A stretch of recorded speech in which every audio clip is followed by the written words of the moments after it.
You're watching The Source on CNN Philippines. I'm Mai Rodriguez. Our source today, Maritime Affairs expert, Professor Jay Batongbacal. Good morning, Professor. Thanks for joining us.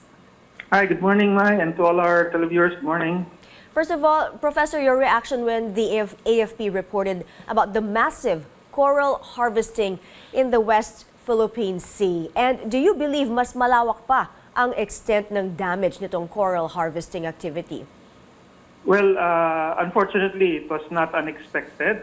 We have been monitoring this kind of activity before in other reefs, so it's not surprising that they've also done it elsewhere, no? Places that we did not usually go to before, no? Like this newly reported area sa Rosul Reef. It is an activity that has been taking place for many years na. No? Since 2013 na na-discover natin siya, nag-accelerate talaga siya as a prelude to their reclamation activities, no, on their artificial islands. No? So it's not unusual that, or it's not surprising that they've been doing the same thing elsewhere.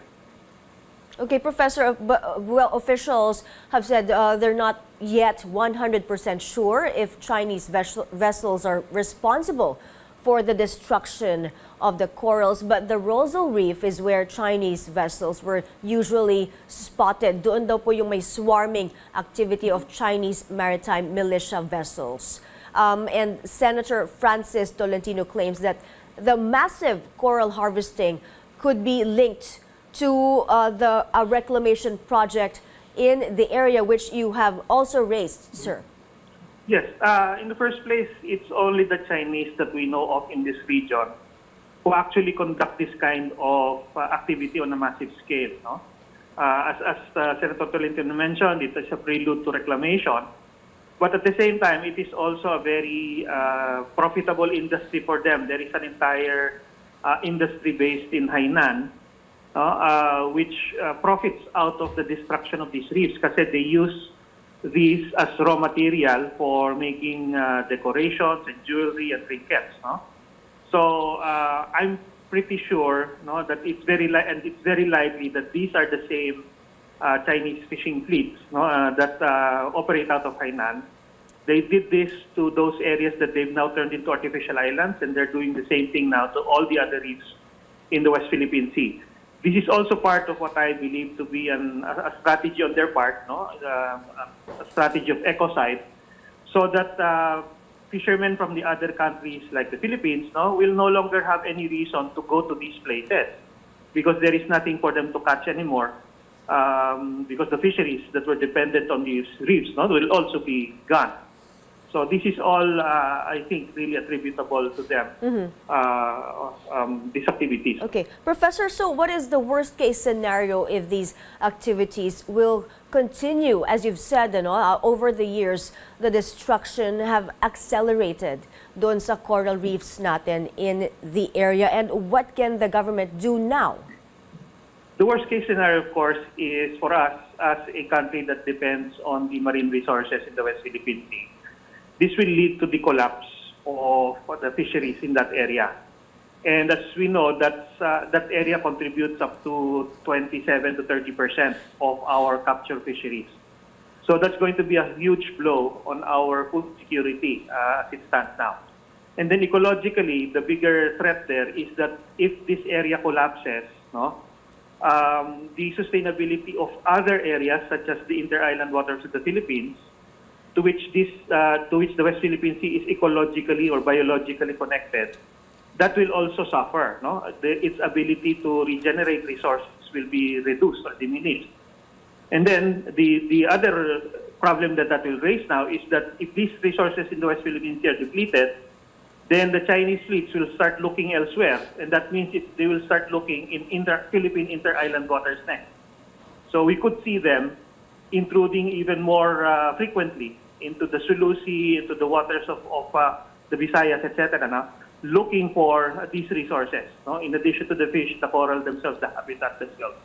So over the longer term, that is the bigger environmental ecological threat to us. Okay. Professor, ano ulit ang dapat gawin ng gobyerno natin? The AFP is already eyeing more frequent patrols in the area. Ang sabi naman po ni Senator Win Gatchalian, he stressed the need for legislation that would establish Philippine maritime zones. Can you explain to us how this will help? Yes. The maritime zone legislation is really urgent priority because it will establish the area wherein we can then enforce our laws and also expect other nations to help us in conserving and preserving these very important resources. No? So once that is clear, then we will have a basis to ask for international cooperation to try to combat these types of activities that destroy these coral habitats. After all, protecting and conserving these resources is one of the goals, the Sustainable Development Goals of the United Nations. So we definitely can get help, no, for that type of objective. Then we can also, we also need right now to document, no, these places, these activities where they have been ongoing, and also places in which they might take place later on. We really need to get a good snapshot of the current status of resources there. And then from that basis, we can start monitoring now, no, the activity, especially of the Chinese fishing fleets, no. And then we can establish with evidence, no, yung connection between their activities and the destruction here taking place, no. And then we can make them accountable for it in many different fora, no, either through environmental conventions, treaties, and meetings, no, or all the way up to litigation if we want to. So there will be many options for us. Okay, Professor, based on your monitoring, from what you know, ilang reefs yung na-damage in that area, and how bad is the situation there exactly? Is it still savable? Well, of course, I don't have the direct information on that, the data there, because this requires ground truthing, meaning somebody has to actually go there and conduct the survey, no, by hand, no, as in they will dive and measure, no.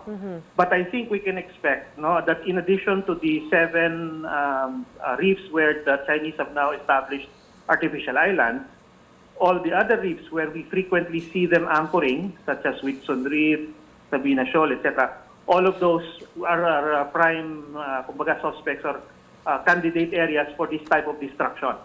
So we need to send our people there to do the actual documentation.